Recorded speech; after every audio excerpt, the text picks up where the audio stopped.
ولی اولین بار به خواسته خودم نوشیدنی که خودم ساختم از استارباکس، فراپچینوی طعم اوریوی توت فرنگی رو میخوام تست کنم. این بزرگترین سایزش هست و شد $7.70. هیچ قهوه توش نداره. اصلش فراپچینوی توت فرنگی استارباکس هست. تیکه های بیسکویت خرد شده اوریوی استارباکس رو بهش اضافه کرده، هم توش و هم روش. رنگ صورتی خیلی قشنگی داره. یه لایه پایین لیوانش مربای مارمالاد مانند توت فرنگی هست. هم روش هم توش میتونید تیکه های بیسکویت اوریو رو ببینین.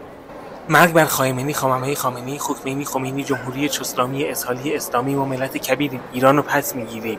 شهد توت فرنگیش ترش و شیرین و خوشمزه، یه کمی آب نباتاری و یه مقدار طبیعیه. مزه تیکای اوریوش زیاد نمیاد، شاید بهتره یکم همش بزنن. کلا مزه تیکای بیسکویت اوریو اصلا نمیاد. مزه خوشمزه آب نباتاری توت فرنگیش غالبه. اگه تیکای بیسکویت اوریوش مزهش میومد 10 پلاس میدادم، ولی همینجوری 9.